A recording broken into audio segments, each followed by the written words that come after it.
Mateo capítulo 10, del 1 en adelante.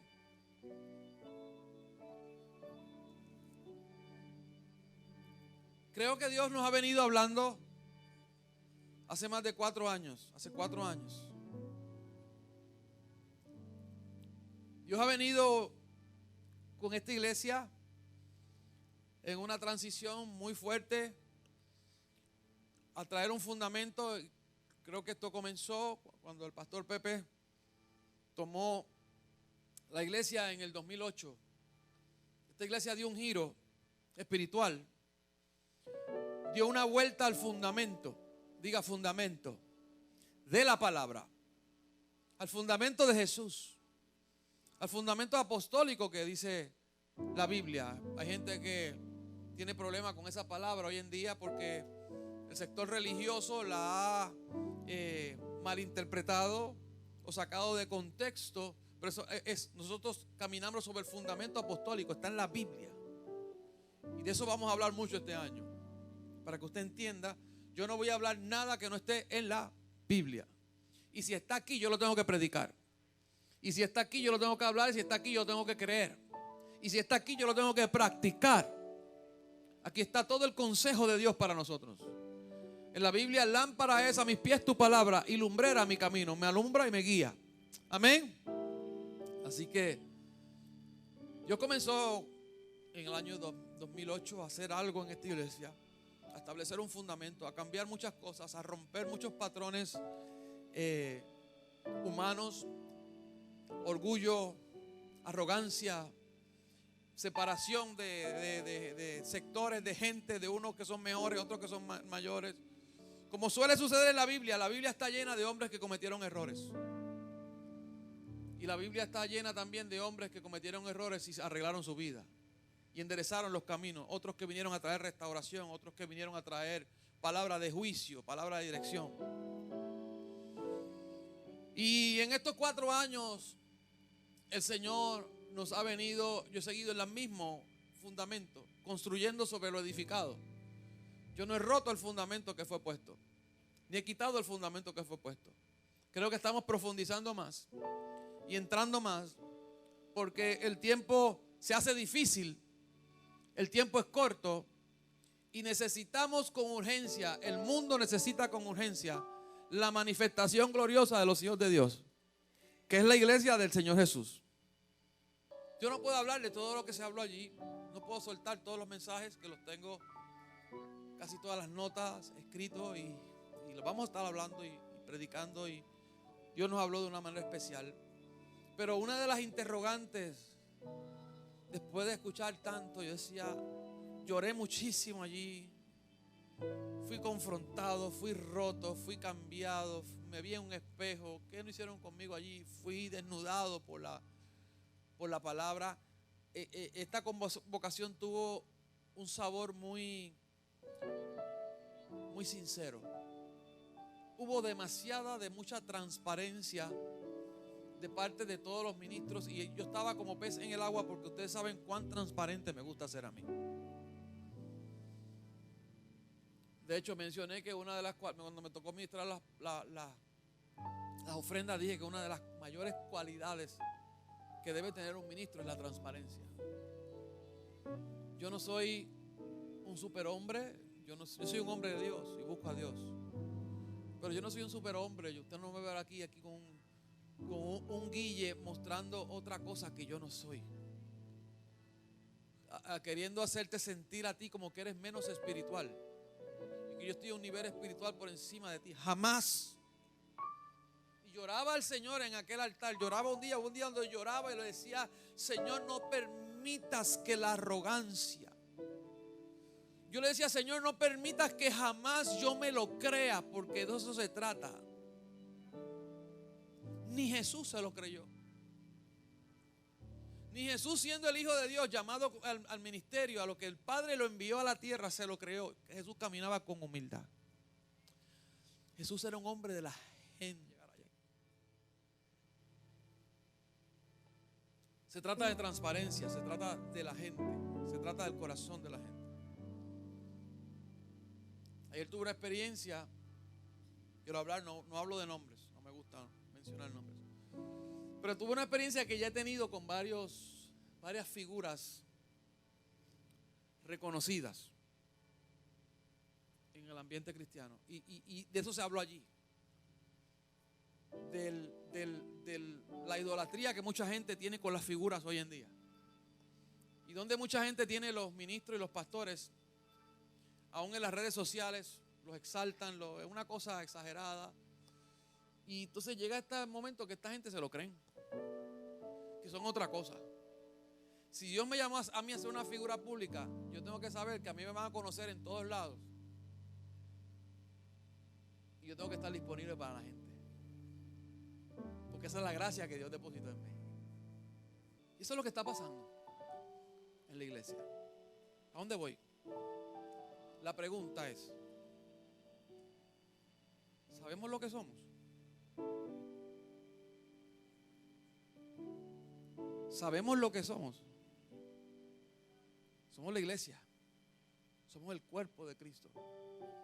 Hemos entendido a profundidad y a cabalidad quiénes somos. ¿Cómo debemos comportarnos? ¿Cómo debemos hablar? ¿Qué características se deben manifestar en mí? Esto no tiene que ver con el temperamento de cada persona. Cada persona tiene un temperamento y Dios te hizo así. Dios te hizo así, pero hay un centro donde todos nos tenemos que encontrar. Se llama Jesús. Con tu temperamento te tienes que encontrar con Jesús en ese punto. Y manifestar el corazón de Jesús, los frutos del Espíritu que están en la Biblia. Con tu temperamento colérico, unos son coléricos, unos son sanguíneos, unos son melancólicos, unos son flemáticos, unos son sentimentales, unos son vivarachos, unos son gritones, otros son serios, otros son callados. Dios te hizo así. Algunos también manifiestan cosas por la crianza o por las experiencias que han sentido en la vida. Otros han sido marginados. Hay gente que son muy acomplejadas, muy callados porque están acomplejados, porque los maltrataron en la vida y no los dejaron, y no son así. Es que son consecuencias de lo que experimentaron. Pero hay un punto que se llama Jesús. Que todo el que llega a Él, está en Él, cambia. Es transformado y comienza a recibir el diseño original. Comienza a ser llevado. Comienza a ser. ¿Cuántos saben que las cebollas tienen capas? Eso lo dijo Shrek. O el burro. El burro, sí. Las cebollas tienen capas. Y a veces tenemos tantas capas. ¿Y sabe lo que hace el Señor? Empieza quitando las capas. Empieza quitando las capas. Empieza a rompernos, empieza a cambiarnos. Empieza a llegar a la profundidad. Para que pueda salir quién realmente tú eres. Pueda salir tu corazón. Que tú seas develado. Que tú seas expuesto a Jesús. Y ahí tu vida comienza a cambiar.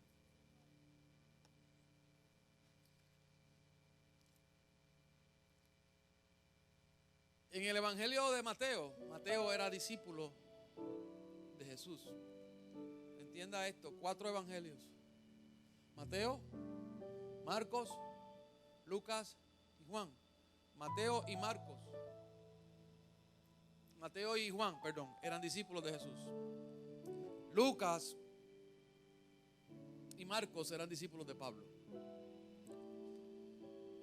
del apóstol Pablo. Los 4 evangelios no los escribieron los 4 apóstoles. En Mateo, que es discípulo de Jesús, capítulo 10 comienza a hacer una descripción de lo que sucedió cuando Jesús escogió a los 12 apóstoles. De hecho, la Biblia, el título que dice en ese verso es elección de los 12 apóstoles. Entonces, llamando a sus 12 discípulos, les dio autoridad sobre los. Y es interesante que lo primero, cuando Jesús habla de las señales, que las menciona en Marcos, pero aquí ahora en el llamado, el primer llamado, la primera manifestación, siempre es autoridad sobre los espíritus inmundos, sobre los demonios. Porque, hermano, todo lo que es conductual, lo que es la conducta del ser humano, la gran mayoría de las veces está afectada por un espíritu. El que está en Dios se supone que está dirigido por el Espíritu Santo, amén, lleno por el Espíritu Santo, manifiesta el Espíritu Santo, camina bajo la dirección del Espíritu Santo. Pero el que no está en Dios no está dirigido por el Espíritu Santo, está influenciado por Satanás y sus demonios, espíritus que lo llevan a pecar, a fornicar, a adulterar, a fumar, a beber, a matar, a robar, a mentir, a odiar, a asesinar, a tantas cosas. Dice que le dio autoridad sobre los espíritus inmundos para que los echasen. ¿Dónde? ¿Qué dice la Biblia? ¿Para dónde van los espíritus inmundos? Fuera. Para que los echasen fuera y para sanar algunas enfermedades, dice la Biblia. Para sanar toda enfermedad. Y no solamente las enfermedades. ¿Qué más? Y hay personas, hermanos, que no se atreven a orar por los dolores.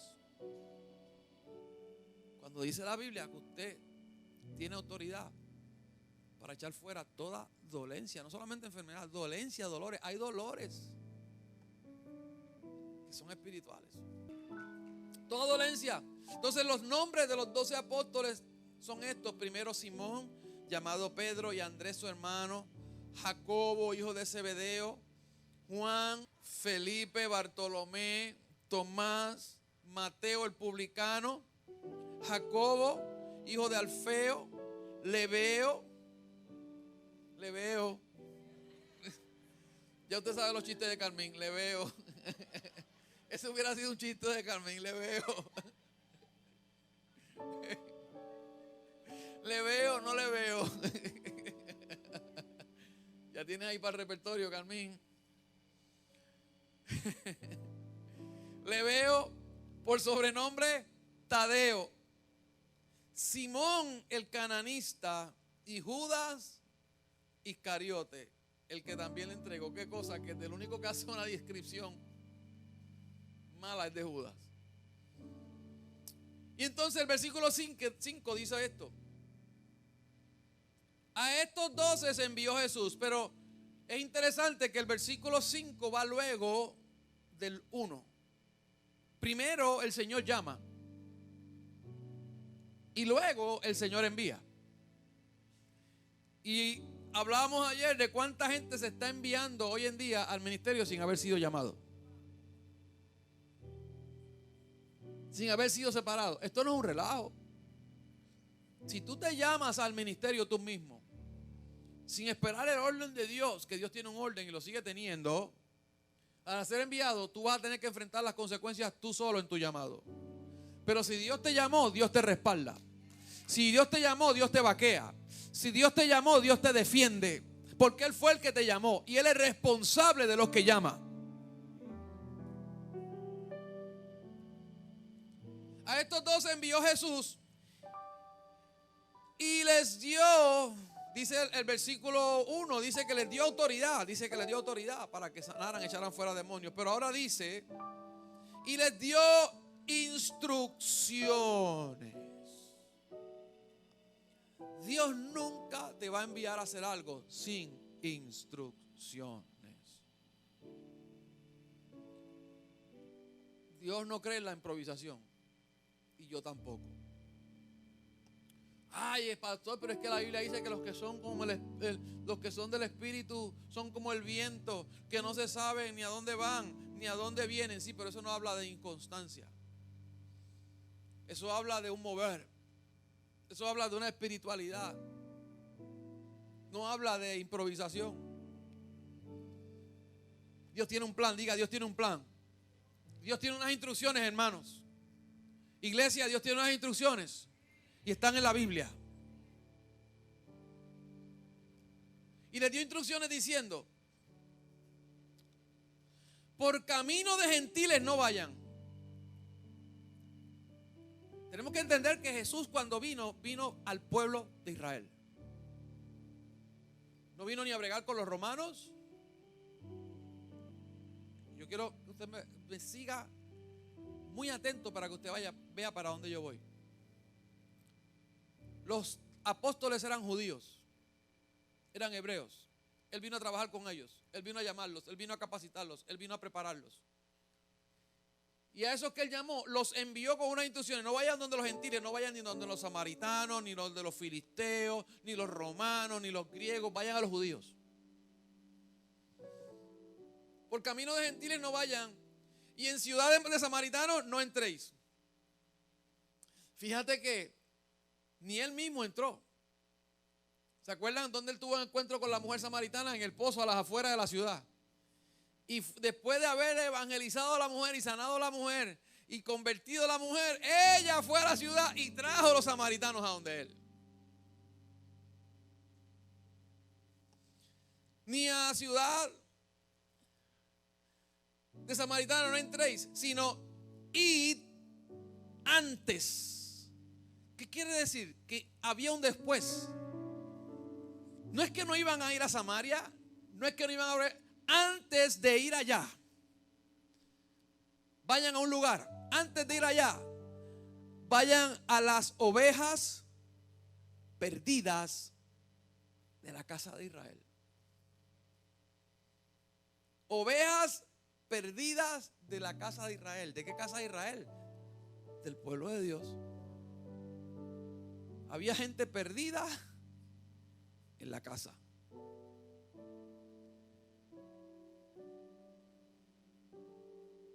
No solamente perdida en la casa, el pueblo de Dios, diga el pueblo de Dios. Y dice Jesús que eran ovejas, habían ovejas perdidas ahí.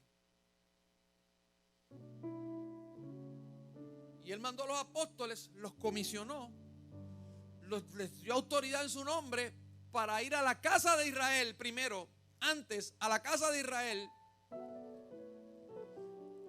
Y le dijo, y cuando vayan yendo, predicad diciéndole a la casa de Israel, no al mundo, a la casa de Israel: el reino de los cielos se ha acercado. Y mire lo que le dice: que ellos hagan, no al mundo, en la casa. Diga, en la casa. Sanad los enfermos, ¿dónde? En la casa. Limpiar los leprosos, ¿dónde? En la casa. Escuche bien, resucitar los muertos, ¿dónde? En la casa.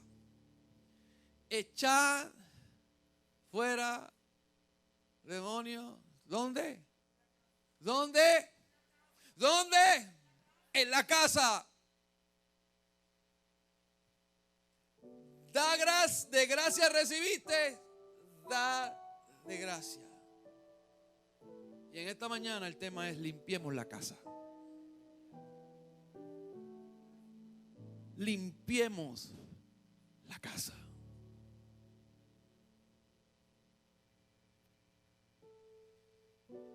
Dice el Señor: no se provean de oro, ni cobre, ni plata en vuestros cintos, ni de alforja,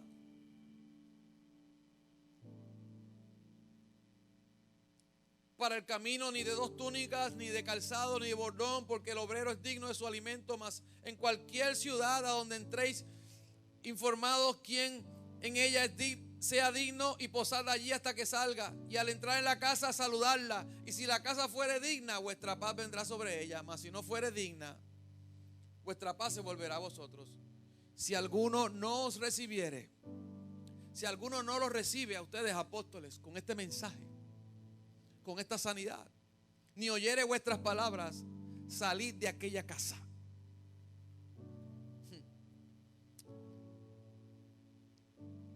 ¿Cuántos saben aquí en esta mañana que usted es una casa? Y que yo soy una casa.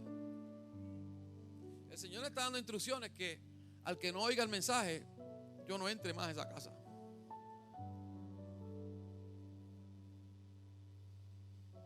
Si alguno no os recibiere, ni oyere vuestras palabras, salid de aquella casa o ciudad. Y mire lo que dice, y sacúdanse el polvo de vuestros pies. De cierto os digo, que en el día del juicio, y viene un día del juicio, será más tolerable el castigo para la tierra de Sodoma y Gomorra que para aquella ciudad. ¿Y cuál fue el castigo de Sodoma y Gomorra? ¿Bajo qué?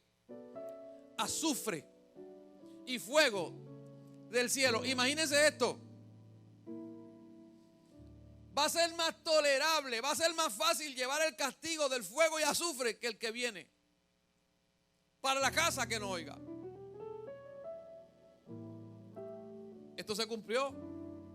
Los apóstoles salieron a predicar el mensaje. Hubo una revolución. La casa de Israel comenzó a escuchar el mensaje de Jesús, el Mesías. La casa de Israel comenzó a ser, primero que nada, libertada de opresiones demoníacas. La casa de Israel comenzó a ser sanada. La casa de Israel comenzó a ser limpiada. La casa de Israel, los muertos comenzaron a resucitar. En la casa de Israel, la gente comenzó a ser libertada. Los atormentados de espíritu comenzaron a ser libertados. ¿Sabe por qué era necesario que esto sucediera? Porque no podemos sanar a nadie si la casa está enferma.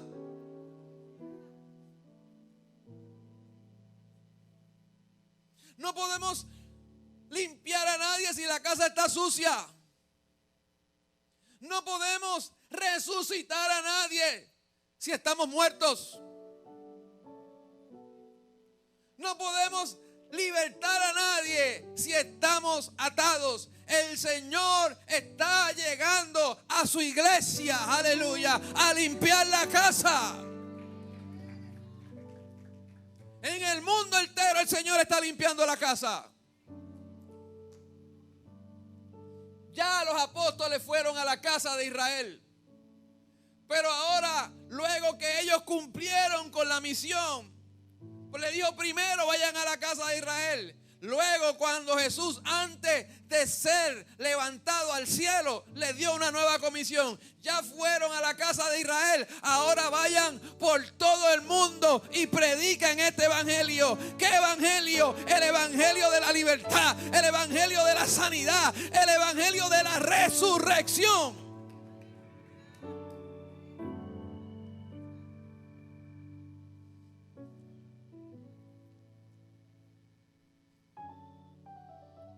Hemos sido llamados.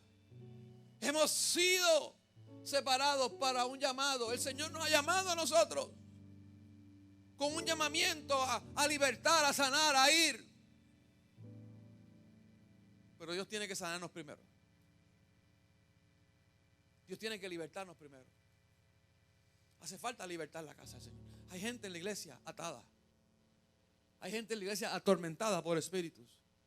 Hay gente en la iglesia experimentando enfermedades en su cuerpo. Estoy hablando de aquí, no estoy hablando ahora de otro lugar, estoy hablando de aquí. Gente experimentando enfermedades que el Señor quiere sanarte de ellas. Gente experimentando dolencias que el Señor quiere sanarte de ellas. Pero escucha, casa de Israel, escucha, casa Maranata, en esta mañana dice la Biblia que tienes que escuchar y recibir el mensaje.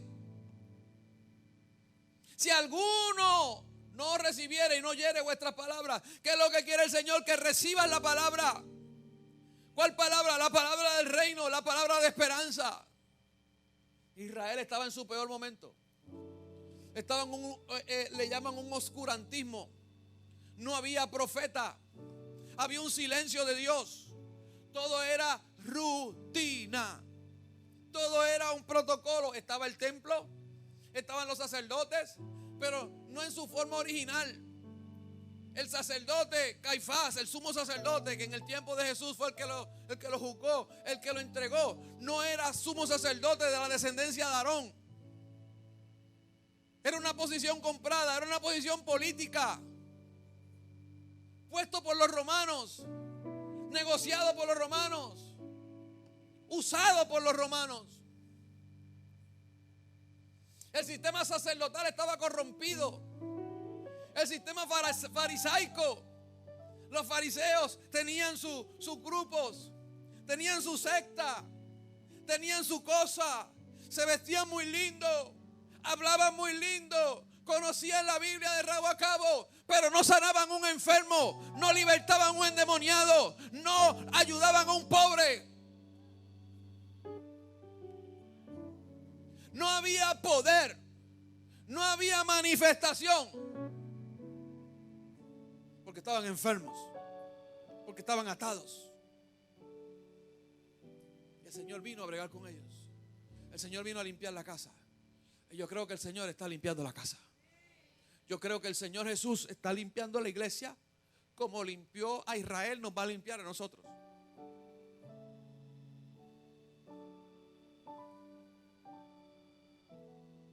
Dijo, y me seréis testigos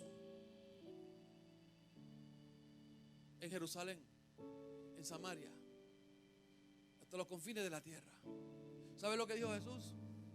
Me seréis evidencia. Quiero leerle algo sobre la evidencia. Esa palabra salió en una de las conferencias y mientras el predicador hablaba yo me fui a... Dijo, me seréis testigos. Cuando Jesús dijo, me seréis testigos, me serán evidencia. El predicador hablando y yo buscando, porque Dios me ministró esto. Nosotros no somos cualquier cosa. Nosotros somos la evidencia. ¿La evidencia de qué? De que Cristo cambia, de que Cristo salva, de que Cristo sana, de que Cristo restaura.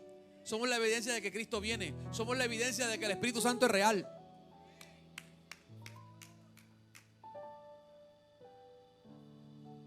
Somos la evidencia. Somos testigos, somos la evidencia. Me convierto en la evidencia. El testigo es la evidencia a favor de otra persona de que lo que está diciendo es real.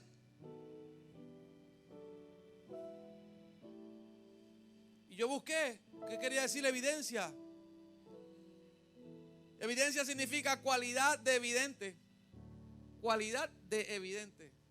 En mi diccionario diría, evidencia es acción de evidente.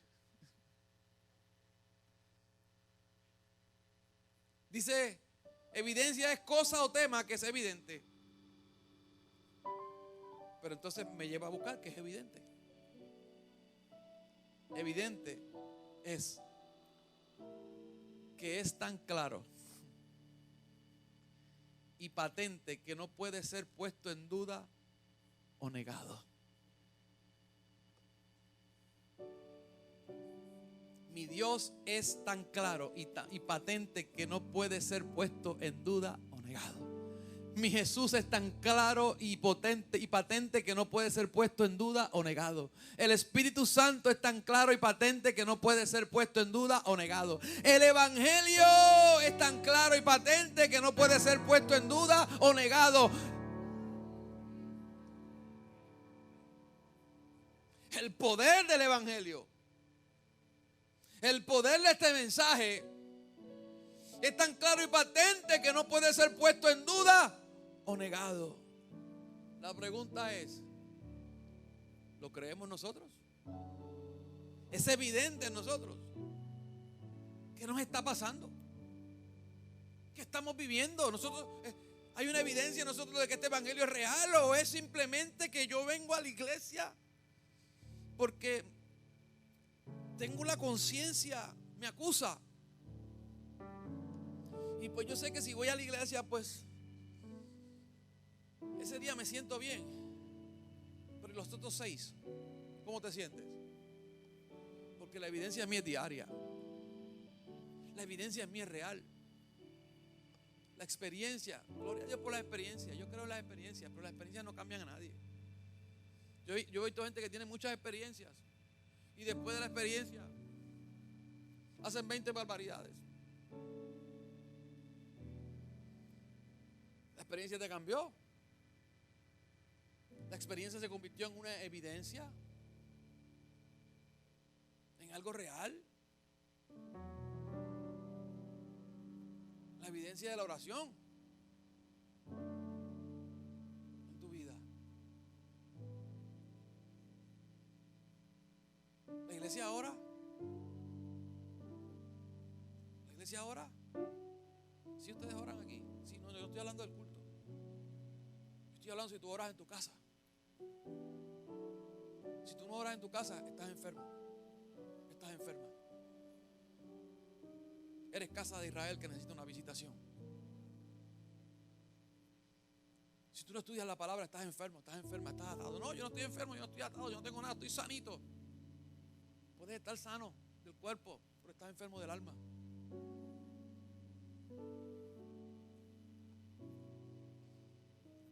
¿Qué evidencia hay en ti de la vida de Dios?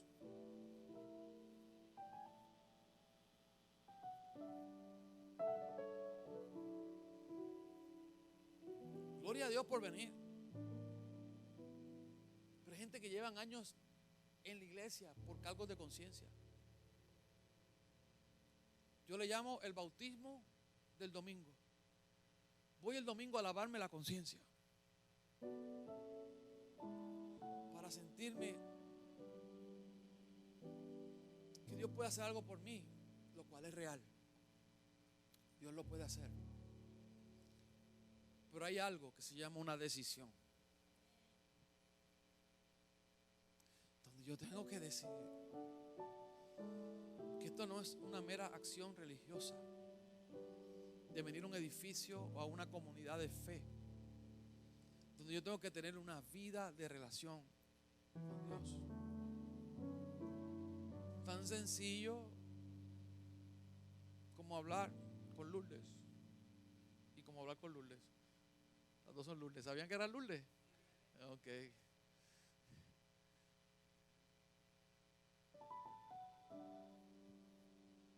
Tan sencillo como hablar diariamente, diga diariamente.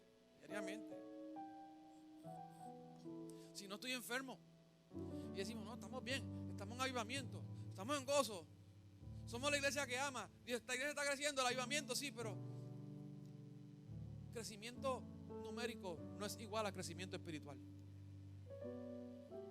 Y les voy a decir algo, la carga mía no es por un crecimiento numérico, la carga mía es por un crecimiento espiritual.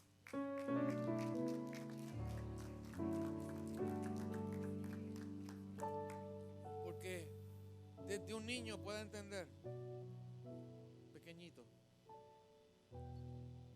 que el mundo no me da nada, no produce nada, que los placeres de este mundo no sirven, no nos llevan a ningún lado, son perecederos, hoy son, mañana no son. ¿Usted ha visto el éxito?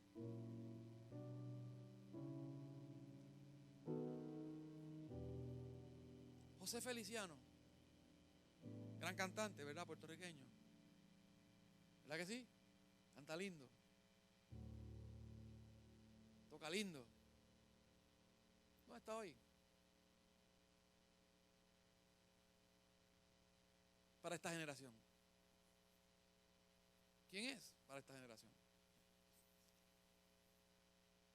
¿Nadie lo conoce? No, eso es música de qué.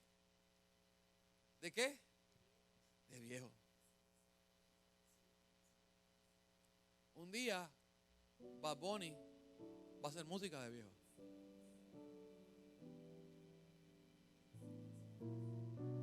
Hoy son, mañana no son.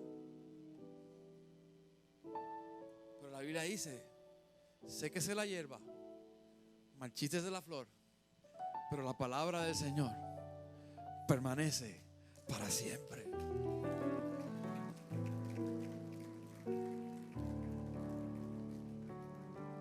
La palabra de Dios no cambia de moda, porque Él no es una moda.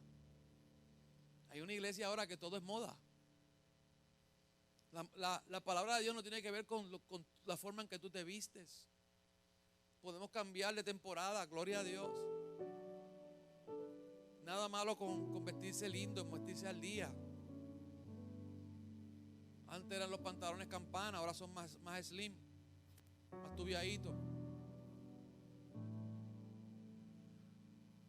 ¿Se acuerdan ustedes con los afros? Los que tuvieron afros aquí, con los bell bottom. Qué lindo se veían, ¿verdad? Era la última moda, póngaselo ahora. Aunque está volviendo por ahí. Las modas van y vienen. Pero mi relación con Dios no es una moda. Es una vivencia. Es una evidencia. Se siente. Escucha bien, a mí no me interesa manifestar la evidencia y mi vivencia a otro. A quien primero le interesa manifestarle y experimentarle es a mí. ¿Qué es el problema? Que gente quiere que sea evidente, que sepan que yo soy un hombre de Dios, que sepan que yo oro, que sepan que yo tengo palabra, quédate eso para ti.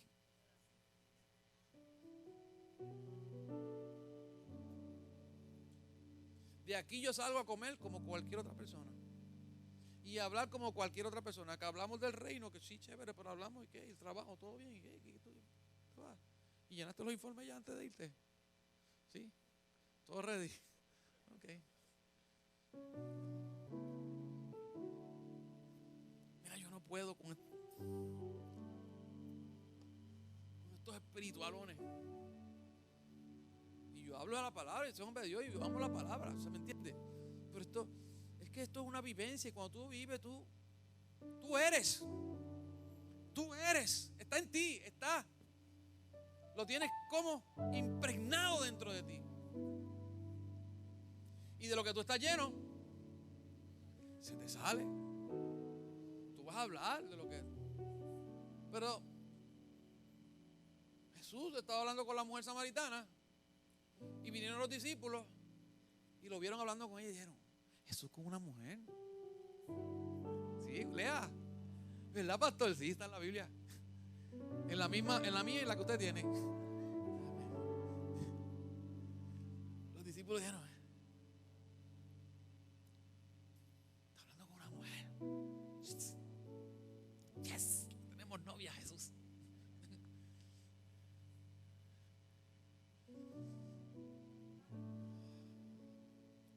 Y le dijeron: Jesús, ¿quieres algo a comer? ¿Tienes hambre?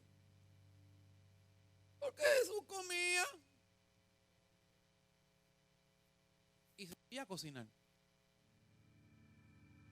Tiene que haber una vivencia. Tiene que haber un cambio. Porque esto que Jesús hizo aquí, esto que Él depositó aquí, esto que Él comisionó en los apóstoles a que hicieran, nos fue comisionado ahora a nosotros. Y Él dijo: y las puertas del infierno, del Hades, no prevalecerán en contra de la iglesia.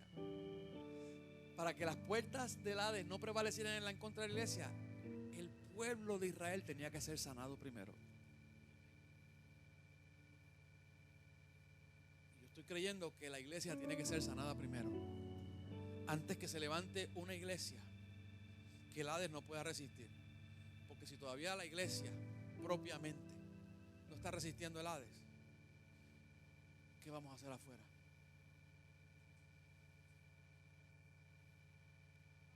Diga conmigo: primero aquí y luego allá. Eso fue lo que hizo Jesús. Vamos a bregar primero con la casa de Israel. Vamos a bregar primero adentro. Vamos a bregar con las enfermedades de adentro, las dolencias de adentro, los endemoniados de adentro. Y la iglesia, hay gente que están... Yo no estoy diciendo que usted esté endemoniado, pero usted puede estar atado por un demonio. ¿Usted sabe que el miedo es un demonio, un espíritu? Si usted siempre opera en el miedo, ese espíritu es un espíritu, eso hay que echarlo fuera. Si usted siempre está enfermo, hay un espíritu de enfermedad, hay que atarlo, echarlo fuera. Entonces, ¿para qué Cristo murió en una cruz? Para llevar nuestras enfermedades. ¿Por qué yo tengo que estar recibiendo la enfermedad? ¿Por qué yo no me puedo parar en la brecha y creer lo que dice la palabra y decir: yo voy a creerle a Dios por un milagro sobre mi cuerpo, para que mi cuerpo se sane totalmente? Dios haga un milagro, lo voy a creer lo que dice la Biblia, lo voy a confesar, lo voy a recibir, para yo no tener que vivir más esclavo a ningún medicamento. Hay cosas que son el enemigo. Hay enfermedades que son el enemigo. Hay cosas que nos las buscamos nosotros mismos. Pero Pero sea que no las buscamos nosotros mismos, o sea que sean puestas por el enemigo, hay sanidad, hay salud. Y Dios te quiere saludable.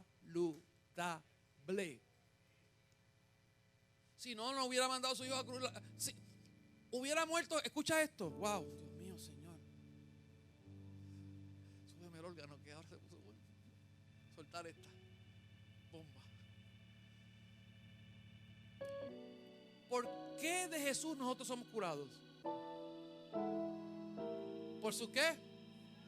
Por sus llagas fuimos nosotros sanados.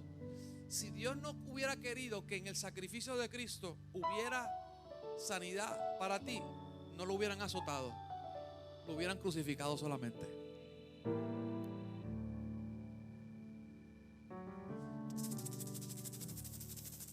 Se le fue por encima. La sanidad está en las llagas de Cristo. ¿En dónde? En cómo Él experimentó en el cuerpo la enfermedad. Si Él no hubiera querido que nosotros recibiéramos sanidad en el cuerpo, súbalo a la cruz solamente. Ni lo azoten ni le pongan corona de espinas. Clávelo solamente. Y sangre por el costado para que la sangre sea derramada por la expiación de los pecados, y más nada. Entonces Dios te perdona todo el pecado, pero vive toda la vida enfermo. Muérete joven.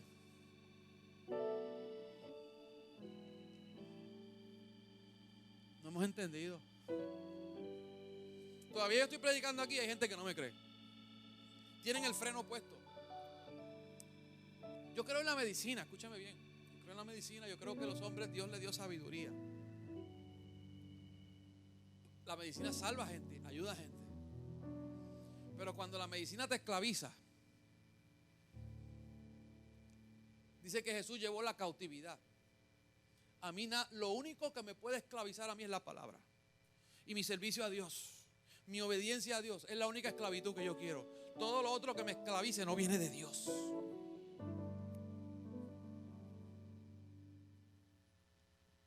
Tan fácil que es creer que Dios me puede sanar. Y creerle a Él no va a tener ningún efecto secundario, sino sanidad total de mi cuerpo.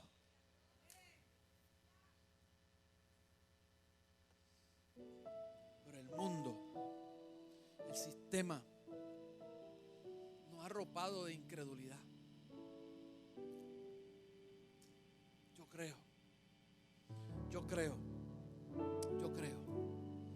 que el Señor va a sanar la casa. Yo creo que el Señor va a limpiar la casa. Yo creo que el Señor va a resucitar la casa. Yo creo que el Señor va a libertar la casa. Para que entonces una casa sana, una casa limpia, una casa resucitada, una casa libertada, aleluya, pueda salir a la calle a sanar, a limpiar, a resucitar y a libertar, aleluya.